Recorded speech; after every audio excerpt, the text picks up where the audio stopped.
नमस्कार, आपकी बात छत्तीसगढ़ देख रहे हैं आप। आपके साथ मैं हूं अभिलाष मिश्रा। देश में बीजेपी के बाद अब कांग्रेस में भी बदलाव की बयार चल पड़ी है, जिसके बाद छत्तीसगढ़ की सियासत गर्म हो गई है। पंजाब में कांग्रेस में सत्ता परिवर्तन के बाद टीएस सिंहदेव के दिल्ली दौरे को लेकर पूर्व सीएम रमन सिंह ने तंज किया है। रमन सिंह ने कहा कि बाबा दिल्ली जाते हैं लेकिन राहुल गांधी उन्हें कुछ नहीं बताते हैं, जिसके बाद सीएम भूपेश बघेल ने रमन सिंह पर पलटवार कर दिया और उन्हें अपना कुनवा संभालने की नसीहत दे दी। बघेल ने कह दिया कि पुरंदेश्वरी ने छोटा चेहरा बताने के बाद भी रमन सिंह को नकार दिया है। दरअसल हाल ही में बीजेपी के राष्ट्रीय सह संगठन महामंत्री शिव प्रकाश ने गुजरात फॉर्मूले की बात कही थी, जिसके बाद छत्तीसगढ़ बीजेपी में घमासान है। और तो और यहां तक भूपेश बघेल कह गए कि डी पुरंदेश्वरी हंटर लेकर बीजेपी नेताओं को अच्छे से सिखा रही हैं, सबक सिखा रही हैं। और जाहिर सी बात है कि जब जो अंदर खाने चल रही खींचतान को लेकर रमन सिंह ने निशाना साधने की कोशिश की सीएम भूपेश बघेल पर, तो उन्होंने पलटवार करना था, उन्होंने कर दिया। अब ऐसे में सवाल यह है कि क्या छत्तीसगढ़ में बीजेपी और कांग्रेस में खेला हो भी? इसी पर करेंगे आज आपकी बात।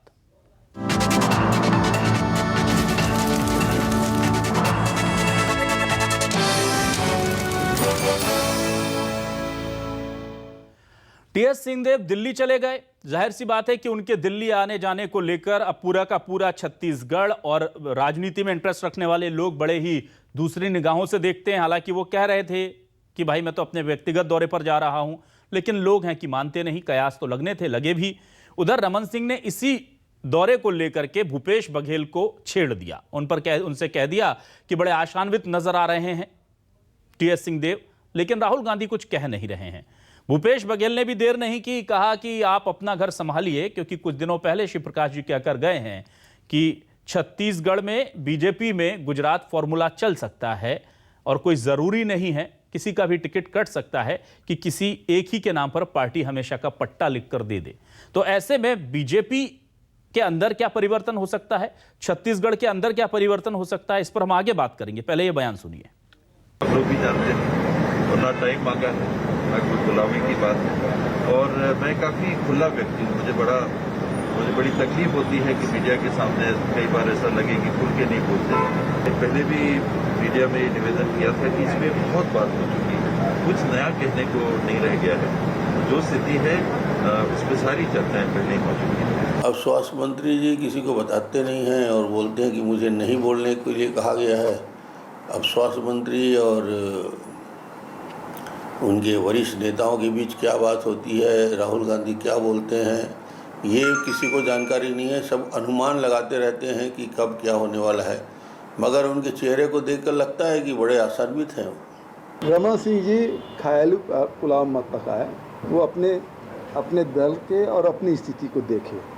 दूसरे घर में ताक झांक उसे नहीं करना चाहिए। पुरंदेश्वरी देवी तो वैसे ही बोल दिए कि हमारा चेहरा नहीं है।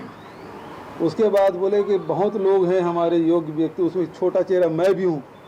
पुरंदेश्वरी जी उसको भी नकार दिए। तो अब रमन सिंह जी के किसी बात का जवाब देने के लायक रहे नहीं। तो आपको सुना देते हैं अब क्या कहा है भूपेश बघेल ने पुरंदेश्वरी को लेकर के। उनका जो बयान था उसके क्या मायने निकाले हैं और किस तरह से तंज किया है, जरा ये भी सुनिए। वो जब से दुर्गावती पुरंदेश्वरी जी आई हैं, तब से भारतीय जनता पार्टी के लोगों को खूब हंटर लगा रही है, अब दौड़ा रही है। और लेकिन बड़े गजब की महिला है भाई। 15 साल जो चेहरा रहा मुख्यमंत्री रमन सिंह के रूप में, उनको प्रचारित किए, 4 चुनाव उसके नेतृत्व में लड़े और उसको बोलते हो हमारा चेहरा नहीं है। रमन सिंह जी बोले कि मैं छोटा चेहरा हूँ, बोले वो भी नहीं है। और फिर मैं नहीं समझता कि जुबान इतनी मतलब खराब होगी। तो सुना आपने किस तरह से बघेल जी भी तंज कस रहे हैं। और ऐसे में क्या है न्यूज़ 24 मध्य प्रदेश छत्तीसगढ़ के सवाल, इन बयानों के और इन बयानों के पीछे का जो मतलब है वो ये सवाल आपको समझाएंगे। सीएम बदलने का चला दौर, छत्तीसगढ़ में भी उठा सियासी शोर, क्योंकि बीजेपी और कांग्रेस लगातार अपने सीएम बदल रहे हैं, जहां पर असंतोष के सुर उठ रहे हैं। ये सवाल बहुत इंपॉर्टेंट है, क्या छत्तीसगढ़ में भी ये शोर हकीकत में तब्दील होगा? रमन सिंह का तंज, बाबा दिल्ली जा रहे हैं लेकिन राहुल गांधी कुछ नहीं बता रहे हैं, मतलब आशान्वित हैं। सीएम बघेल का पलटवार, बीजेपी में सबकी टिकट पर इस बार लटकी है तलवार। क्या छत्तीसगढ़ में बीजेपी कांग्रेस में खेला होवे? क्या ऐसा तो नहीं कि तंज कसने वाले ये नेता कहीं किसी मुगालते में हैं और यहां भी कांग्रेस और बीजेपी आलाकमान कोई बड़ा फैसला गुजरात या पंजाब की तरह ले सकता है। इसी पर आज बात करने के लिए हमारे साथ दो वरिष्ठ नेता जुड़ चुके हैं। रमेश वर्ल्यानी जी जुड़ चुके हैं, वरिष्ठ कांग्रेसी नेता, बहुत बहुत स्वागत है रमेश जी आपका। साथ ही अशोक बजाज जी जुड़े हुए हैं, वरिष्ठ बीजेपी के नेता। अशोक बजाज जी, बहुत स्वागत है आपका न्यूज 24 मध्य प्रदेश छत्तीसगढ़ पर। सबसे पहले मैं आता हूं रमेश जी आपके पास। सर, मौसम चल रहा है सर, और ये जिस तरह से सीएम बदलने का दौर चल रहा है, मुझे तो लग रहा है ये वायरल हो गया है। छत्तीसगढ़ में इसका कोई असर तो नहीं होगा? सब आप लोग सुरक्षित हैं, सब ठीक है? देखिए अभिलाष जी, पंजाब की परिस्थितियां अलग हैं। वहां 6 महीने बाद चुनाव होने वाला है। वहां जो आंतरिक सर्वे हाईकमान के पास आया होगा, हाईकमान ने उसके अनुरूप वहां फैसला किया है। ठीक। लेकिन पंजाब की घटना से आप छत्तीसगढ़ को जोड़ें, ये तो छत्तीसगढ़ बहुत अप्रासंगिक है, इसका दूर तक कोई रिश्ता नहीं है। छत्तीसगढ़ के मुख्यमंत्री भूपेश बघेल जी ने जो घोषणा पत्र 2018 में हम लोग जारी किए थे, उस घोषणा पत्र में किए हुए सारे वायदों को क्रमवार पूरा करते आ रहे हैं, क्रियान्वित करते आ रहे हैं। हमने वादा किया था कि किसानों का कर्जा माफ करेंगे, करके दिखाया।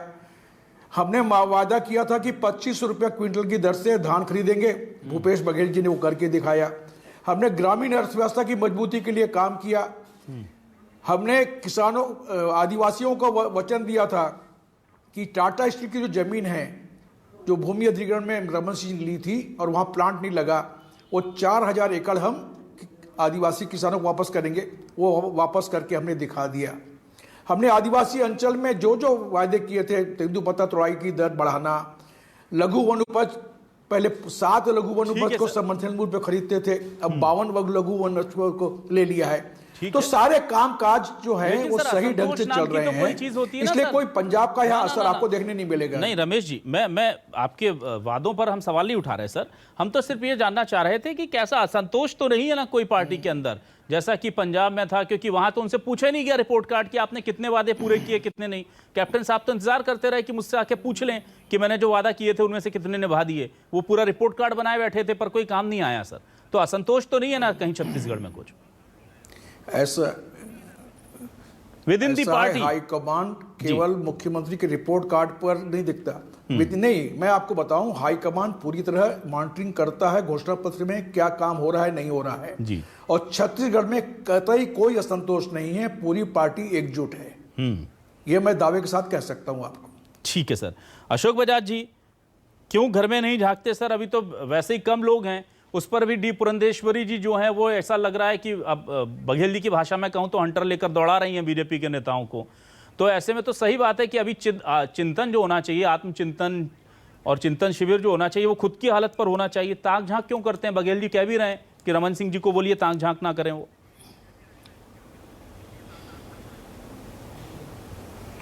देखिए मिश्रा जी, पंजाब में जो बदलाव हुआ है उसके बारे में माननीय वर्ल्यानी जी बहुत सुलझे हुए नेता हैं। उनका कहना है कि यहाँ का रिपोर्ट कार्ड अच्छा है, यहाँ सब वादे पूरे किए गए। इसका मतलब है कि पंजाब की अमरिंदर सरकार फेल हो गई और वो मुख्यमंत्री फेल हो गए, इसलिए उनको हटाया गया। ये उन स्वीकार कर रहे हैं अपनी बात से। जहाँ तक भारतीय जनता पार्टी का सवाल है, भारतीय जनता पार्टी प्रेम और सद्भाव से, समन्वय से चलने वाली पार्टी है, आपसी संवाद से चलने वाली पार्टी है। यहाँ कोई हंटर नहीं है। ये हंटर शब्द कहाँ से माननीय भूपेश बघेल जी लाए भगवान जाने, लेकिन हंटर जैसी बात कहीं नहीं है। सब मिलजुल कर जो तय करते हैं उसका क्रियान्वयन यहाँ दिखता है और सारे कार्यकर्ता उस काम में जुटते हैं। लेकिन हंटर जैसी कोई बात कहीं नहीं है, ना कोई ताक झांक जैसी बात है। जहाँ तक कांग्रेस की बात है, इनमें अंतर्द्वंद इतना बढ़ गया है, इतना बढ़ गया है कि वर्ल्यानी जी स्वीकार करें अथवा ना करें, लेकिन कांग्रेस के घर में जो धुआं फैला हुआ है वो धुआं कोई हमने नहीं फैलाया है। ये आपके घर का धुआं है, जहाँ इतनी एक दूसरे के खिलाफ छीटाकशी हो रही है, लोग बोल रहे हैं। और जैसे कि राजा साहब ने कहा, बाबा जी ने, कि मुझे लोगों ने बोलने से मना किया है। तो एक मंत्री को इस ढंग से बोलने से वंचित किया जा रहा है। अभिव्यक्ति की जहाँ स्वतंत्रता नहीं है, जहाँ बोलने की आज़ादी नहीं है, उस पार्टी के लोग अगर कहते हैं कि हम वादा पूरा कर दिए, तो मैं कहीं नहीं समझता कि कोई बहुत बड़ा वादा उन्होंने पूरा कर दिया है। अशोक बजाज जी, क्या बीजेपी में बोलने की आजादी है? जी अशोक बजाज जी, बीजेपी में बोलने की पूरी आजादी है? बीजेपी में हम लोग सब बात रखते हैं, हमारे यहाँ वही बताया ना, प्रेम है, सद्भाव है, समन्वय है, संवाद है, और हम आपस में वो वार्तालाप करते हैं और एक धारणा जो बनती है उस धारणा का क्रियान्वयन होता है। लेकिन तो अशोक जी, अलग से किसी व्यक्ति की धारणा काम नहीं आती है। अच्छा, बघेल जी ने जो कहा आपने सुना होगा, मैं याद दिला देता हूं। बघेल जी ने कहा कि रमन सिंह जी पहले आती हैं पुरंदेश्वरी जी और कहती हैं कि हमारा विधानसभा चुनाव में कोई चेहरा नहीं है। फिर उसके बाद रमन सिंह जी कहते हैं कि बहुत सारे चेहरे हैं, मैं भी एक छोटा चेहरा हूं। उन्होंने ना मेरी बात सुनिए सर, वो कहते हैं मैं भी एक छोटा चेहरा हूं, बहुत सारे चेहरे हैं। और उसके बाद पुरंदेश्वरी जी कहती हैं कि नहीं, कोई चेहरा है ही नहीं। तो अब आप कह रहे संवाद होता है, सब एक दूसरे की बात सुनते हैं।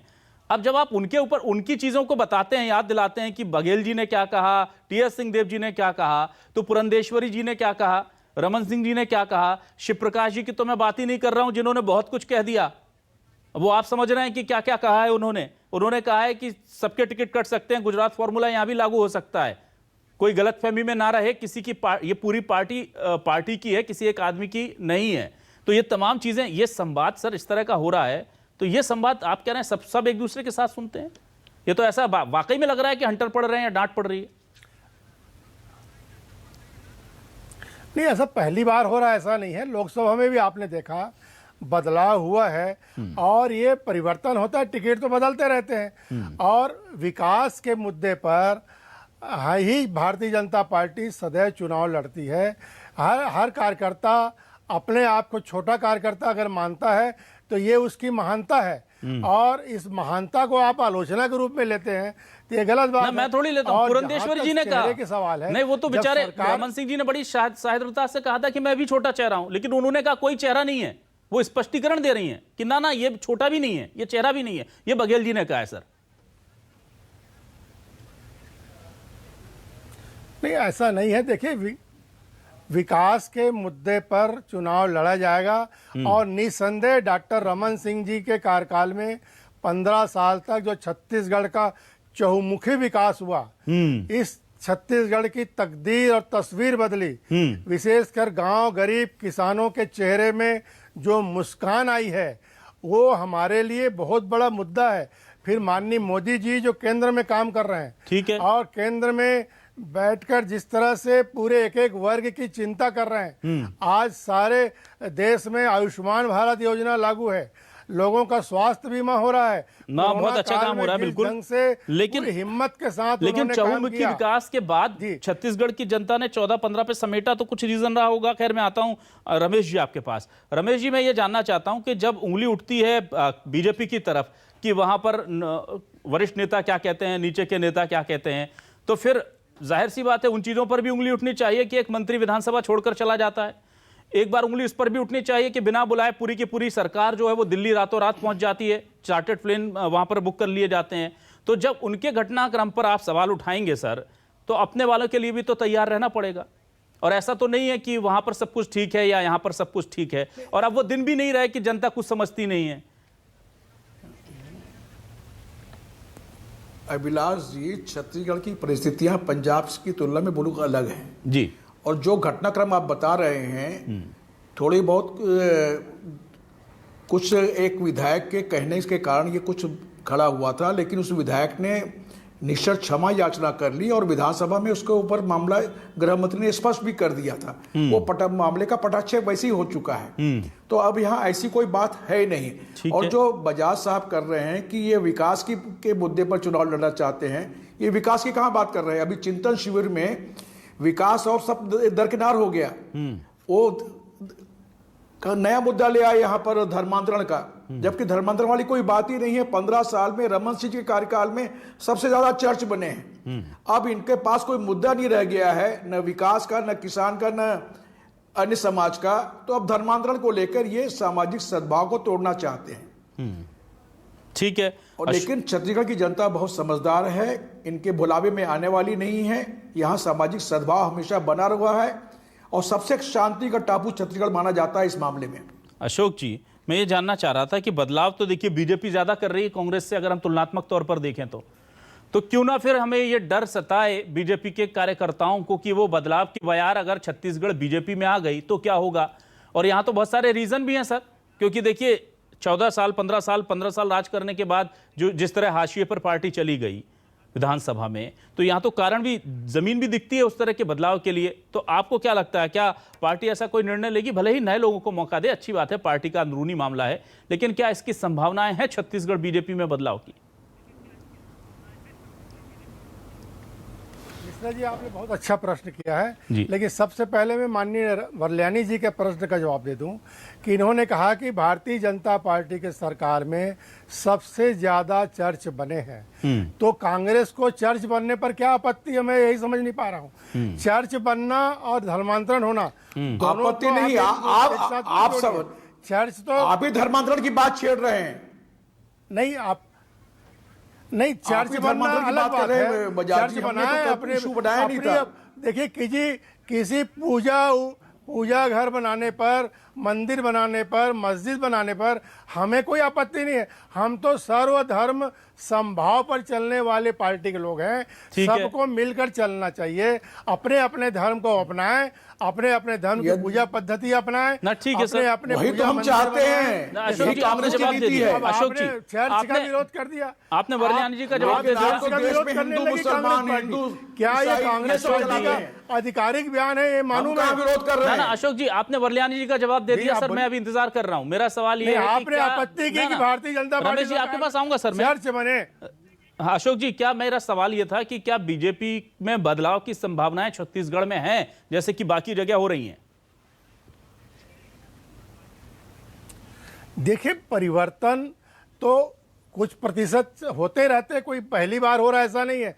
जब से पार्टी बनी है तब से लगातार, ये हमारे संविधान में भी है कि आदमी एक साल, एक व्यक्ति एक कितने पद में रह सकता है, एक व्यक्ति एक पद में कितने साल तक रह सकता है, ये सारे कितने टर्म तक रह सकता है, सारे प्रावधान बने हुए। और इस प्रकार से आज जिस प्रकार नई पीढ़ी भारतीय जनता पार्टी में आ रही है और जिस तरह से नए लोग, पढ़े लिखे लोग भारतीय जनता पार्टी में आ रहे हैं, उस हिसाब से नए नए लोगों को जिम्मेदारी तो बनती जाएगी ना। ये कोई नई बात नहीं है, किसी भी पार्टी के लिए कोई नई बात नहीं है। परिवर्तन तो स्वाभाविक प्रक्रिया है। तो अशोक जी, अगर ये परिवर्तन की संभावना कांग्रेस में आपको नजर आती है, किसी भी क्षेत्र में हो, अशोक जी, जब ये परिवर्तन बीजेपी में दिखता है तो ये स्वाभाविक प्रक्रिया है, और जब ये परिवर्तन की कोई आशंका, संभावना, कोई आसार कांग्रेस में बनते नजर आते हैं तो आप उसे गुटबाजी कह देते हैं। ये तो डबल स्टैंडर्ड है सर। वहां वो लोग अपने बेहतर के लिए कर रहे हैं बदलाव, अगर कुछ चाहते हैं। स्वाभाविक प्रक्रिया है। हाँ, परिवर्तन स्वाभाविक प्रक्रिया है। कुछ प्रतिशत तक लगातार आते रहते हैं, अपडेट होते रहता है, अपग्रेड होते रहता है। लेकिन कांग्रेस में जो परिवर्तन हो रहा है वो अंतर्द्वंद के परिणाम है। पंजाब में आप देख लीजिए, एक सिद्धू ने कहा कि मैं ईंट से ईंट बजा दूंगा, हाईकमान को कहा, और वहां मुख्यमंत्री बदल गया।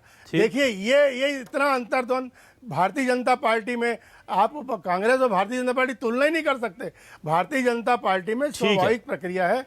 रमेश जी, अनुशासनहीनता का सीधे आरोप कांग्रेस ने पर लगा दिया और कहा कि बीजेपी का संगठन बड़ा अनुशासित है, और आपका एक नेता आकर के आलाकमान को चेतावनी देता है कि मैं ईंट सीट बजा दूंगा तो वो सीएम को हटा देते हैं। अब मान लीजिए यहां से छत्तीसगढ़ से किसी दिन किसी का दिमाग खराब हो गया और उसने इस तरह की भाषा का इस्तेमाल कर लिया तो क्या दबाव में आ जाएगा आलाकमान?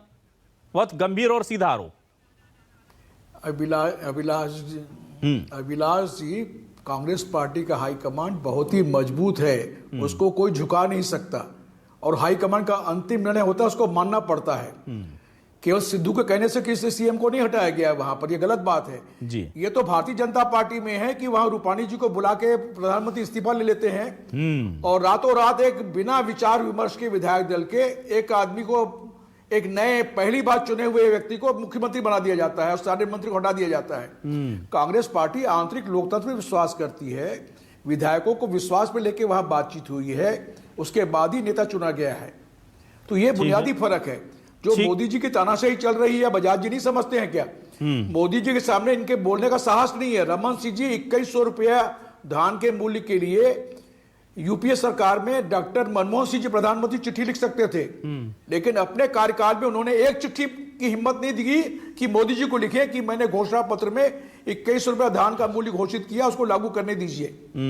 उल्टा उन्होंने बोनस जो दे रहे थे उस पर भी रोक लगवा दी, और ये मोदी जी के सामने रमन सिंह जी कुछ नहीं कर पाए। ये अशोक जी, बीजेपी के इंटरनल डेमोक्रेसी पर सवाल उठ रहे हैं। आंतरिक लोकतंत्र की जांच है। हाँ बिल्कुल, बड़ा सवाल है और एक गंभीर सवाल है, और ये जाहिर सी बात है कि वहां पर पूरे विधायक दल की बैठक होती है, निर्णय होते हैं, नाम होते हैं तमाम, उसमें कास्ट इक्वेशन भी रखी जाती है, तुरुप का इक्का भी हो जाता है कि दलित सीएम पंजाब का पहला बना दिया। हालांकि बीजेपी कह रही थी कि हम उप मुख्यमंत्री बनाएंगे दलित को, सीएम बना करके कांग्रेस ने उसके आगे एक चाल बड़ा कहते हैं कि एक नई चाल चली है और शय और मात की कोशिश की है। अब ऐसे में जहां पर रातों रात सीएम बदल जाता है गुजरात में, और वहां विधायक दल की बैठक कुछ नहीं होती, कुछ नहीं होता, सीधे एक ऊपर से नाम आ जाता है और उसकी ताजपोशी होती है, उसको लेकर क्या कहेंगे आप सर, आंतरिक लोकतंत्र को लेकर? देखिए, माननीय रूपानी जी ने इस्तीफा देने के बाद कहा कि मैं एक कार्यकर्ता के रूप में काम करूंगा, आगे पार्टी जो आदेश देगी उसको करूंगा। और दूसरी तरफ अमरिंदर सिंह जी की जो प्रतिक्रिया आई है, किस ढंग से उन्होंने पार्टी के खिलाफ आक्रोश व्यक्त किया कि अब मैं अपमान बर्दाश्त नहीं कर सकता। इतने 5-6 महीने से जितना मैंने अपने आप को अपमानित महसूस किया, यानी जिस आदमी ने इतने वर्षों तक पार्टी को खड़ा किया, पार्टी के लोकप्रियता को जिसने बरकरार रखा, अकाली दल से सत्ता छीन के अपना पार्टी के सरकार बनाने में मदद किया, उस आदमी की इतनी तौहीन हुई कि इसकी आप रोज अखबारों में हम पढ़ रहे हैं, सारी दुनिया देख रही है। इसके बाद भी वल्याणी जी क्यों नहीं मानते, ये मुझे समझ नहीं आता है कि भी आप तो स्वीकार कर लीजिए। एक तो सिद्धू जी ने कहा कि मैं ईंट से ईंट बजा दूंगा, उस बयान पर कांग्रेस हाईकमान की, कांग्रेस के प्रभारी की कोई प्रतिक्रिया नहीं आई। और ये देख लीजिए आप कांग्रेस के अंदर कितना अंतर्द्वंद है, आपस में कितनी गोटबाजी है। जी अशोक बजाज जी, एक बहुत सीधा सवाल करूंगा सर, बहुत ईमानदार उत्तर चाहूंगा। आप छत्तीसगढ़ में रहते हैं, आप वरिष्ठ नेता हैं बीजेपी के, आप बेहतर समझते हैं। अब रमेश वरल्यानी जी की तो मजबूरियां हैं, वो बताएंगे नहीं। आपको क्या लगता है छत्तीसगढ़ सरकार में क्या खेला होने वाला है, खेला होवे यहाँ या नहीं? आपको लग रहा है कुछ हो पाएगा, नहीं हो पाएगा? आपको जो लगता है आप बताइए सर। देखिए, इसमें हमको कुछ नहीं कहना है। देखिए, हमको इस मामले में कुछ नहीं कहना है। ये कांग्रेस का आंतरिक मामला है। विधायक दल का नेता वो लोग किसको बनाते हैं, किसको नहीं बनाते, इससे मतलब नहीं। हमारी सीधी लड़ाई कांग्रेस से है। हमारी सीधी लड़ाई सिद्धांत की लड़ाई है। जो भारतीय जनता पार्टी और कांग्रेस में जो फर्क है एक सिद्धांत का फर्क है, और हम लोग सिद्धांतों की राजनीति करते हैं। अच्छा, आप हमारी लड़ाई कांग्रेस से, किसी व्यक्ति से अभी कुछ नहीं है। अच्छा अशोक बजाज जी, जनता ने अब कांग्रेस को सत्ता दे दी, अब इसमें तो हम कुछ नहीं कर सकते, लेकिन आपसे एक बार मैं पूछ लेता हूं, क्योंकि व्यक्तिगत राय हर आदमी की होती है। आप भूपेश बघेल और टीएस सिंहदेव में से किससे बेहतर मुख्यमंत्री के तौर पर देखते हैं सर? नहीं भाई, इस बारे में कोई बता नहीं सकता। मेरी राय का ना कोई औचित्य है ना कोई महत्व है। मैं बताया नहीं, कांग्रेस का विधायक दल जिसको भी बनाएगा वो नेतृत्व करेगा। सर, अपनी भी तो चॉइस होती है। आप हमारे कहने से बाद में बीजेपी के नेता हैं, हमारी लड़ाई कांग्रेस से है। आपको क्या लग रहा है, क्या रमन सिंह जी के हाथ से अब वो रसूख, अब वो पार्टी की कंट्रोल, वो सब चीजें चली गई हैं? क्योंकि जिस तरह से टेकन एज ग्रांटेड लिया जा रहा है कथित तौर पर, चाहे वो डी पुरंदेश्वरी हो, चाहे शिव प्रकाश जी हो, तो ऐसा लगता है कि अब दिन लद गए क्या? ऐसा कुछ ख्याल है आपका? देखिए, भारतीय जनता पार्टी के जो केंद्रीय नेता लोग यहाँ आ रहे हैं, प्रभारी के बयान हो चाहे अन्य नेताओं के बयान हो, उससे तो ये स्पष्ट दिखता है कि रमन सिंह जी को हाशिए पर डाल दिया गया है और उनसे कोई अपेक्षा है भी नहीं। अब रमन सिंह जी में वो चेहरा नहीं है कि वो पार्टी को नई ऊर्जा दे सकें। और वैसे भी 15 साल के कार्यकाल में जो रमन सिंह जी काम किए हैं, जो बजाज साहब बोल रहे हैं बड़ा विकास काम हुआ है, विकास कुछ नहीं हुआ है, भ्रष्टाचार की गंगा बही है। जो मुख्यमंत्री रमन सिंह खुद स्वीकार किए अंतिम कार्यकाल में कि यदि भारतीय जनता पार्टी कार्यकर्ता 1 साल के लिए कमीशन खोरी बंद कर दें तो हम फिर से सत्ता में आ सकते हैं, तो एक मुख्यमंत्री की स्वीकारोक्ति है। और देखिए, अब उनके भ्रष्टाचार के आरोपों की अब जांच करा रहे भूपेश बघेल जी, तो उनके नेता प्रतिपक्ष जनहित याचिका लगाकर हाईकोर्ट में जाते हैं कि जांच ना हो। अरे आपने भ्रष्टाचार की जांच हो, सच आने दीजिए। ठीक है। रमेश जी, एक अंतिम सवाल मेरा रह गया छत्तीसगढ़ में। रमेश जी, बहुत छोटा आंसर चाहूंगा। रमेश जी, सीधा सवाल यह है कि बीजेपी और कांग्रेस एक नए फॉर्मूले पर चल रही हैं। वो ये चल रही हैं कि 4 साल तक सत्ता में रखिए, फैक्टर ऑफ इनकम्बेंसी को खत्म करना है और पार्टी के असंतोष को खत्म करना है, तो करीब 1 साल पहले मुख्यमंत्री का चेहरा बदल दीजिए। और इस फॉर्मूले को बहुत तेजी से बीजेपी और कांग्रेस दोनों एग्जीक्यूट कर रही हैं। क्या इसका डर छत्तीसगढ़ में है? आप भी कह रहे थे कि वहां चुनाव था इसलिए ऐसा हो गया, 1 साल बाद चुनाव था। क्या आपका इशारा इसलिए यहां था कि कुछ दिन रुक जाइए, शायद बाद में यहां कुछ हो? नहीं अभिलाष जी, मैं बताऊं, पंजाब के घोषणा पत्र की जो मॉनिटरिंग हुई है उसमें कुछ तथ्य अलग उभर के आए हैं। ठीक है। लेकिन छत्तीसगढ़ के मुख्यमंत्री भूपेश बघेल जी ने घोषणा पत्र का अक्षरशः पालन किया है और एक नई ऊर्जा पैदा की है, ग्रामीण अर्थव्यवस्था को मजबूती दी है। उसके कारण जो शहर का व्यापार उद्योग है प्रदेश का, वो भी बढ़ा है। ठीक है। तो एक नया फार्मूला छत्तीसगढ़ का जो मॉडल है वो देश के लिए आदर्श बनने वाला है। तो छत्तीसगढ़ में ऐसी कोई परिस्थिति नहीं है, ठीक है, आने वाली है। ओके बजाज जी, अंतिम में 20 सेकंड आपसे जवाब की अपेक्षा करूंगा। मैं आपसे ये जानना चाह रहा हूं कि क्या छत्तीसगढ़ में जब तक कोई चेहरा डिक्लेयर नहीं होगा, छत्तीसगढ़ बीजेपी को रिवाइव होने में वक्त लगेगा? क्योंकि हम देखते हैं कि एक लीडर होता है तो फिर उसके पीछे सेनापति खड़े होते हैं और फिर पूरी फौज खड़ी हो जाती है। लेकिन दिक्कत इस वक्त छत्तीसगढ़ के साथ यही है कि चेहरा कौन है ये पहचान नहीं हो पा रही। आपको लगता है ये हो जाना चाहिए ताकि फिर बेहतर तरीके से लड़ पाए? क्योंकि जनता भी तब क्लियर होती है कि ये मुख्यमंत्री पद का चेहरा होगा, हमें इसके लिए काम करना है। देखिए अभिलाष जी, इस मामले में जो हमारे प्रदेश प्रभारी जी ने अपना बयान दिया है सार्वजनिक रूप से प्रेस कॉन्फ्रेंस में, वो अंतिम है और पार्टी उसी निर्णय पर चलने वाली है। और ये जो बात आई है ये सब मिलजुल कर बैठकर ही तय हुआ है, इसलिए प्रभारी मंत्री जी ने जो कहा है वो अंतिम है। इससे अलावा मुझे और कुछ नहीं कहना है। ठीक है, बहुत बहुत शुक्रिया रमेश बलियानी जी आपका, अशोक बजाज जी आपका। तो छत्तीसगढ़ में क्या होगा ये दोनों ही नेता इस पर पत्ते खोलने को तैयार नहीं है, लेकिन जनता छत्तीसगढ़ की सब देख रही है, समझ रही है और इंतजार कर रही है। क्योंकि छत्तीसगढ़ में खेला तो होगा, ये तो तय है, कब होगा इसका इंतजार है। वक्त नहीं पता, पर कुछ होगा, बड़ा होगा। क्या होगा और कब होगा इसी का इंतजार है। बहुत बहुत शुक्रिया तमाम दर्शकों का भी इस पूरी डिबेट में हिस्सा लेने के लिए।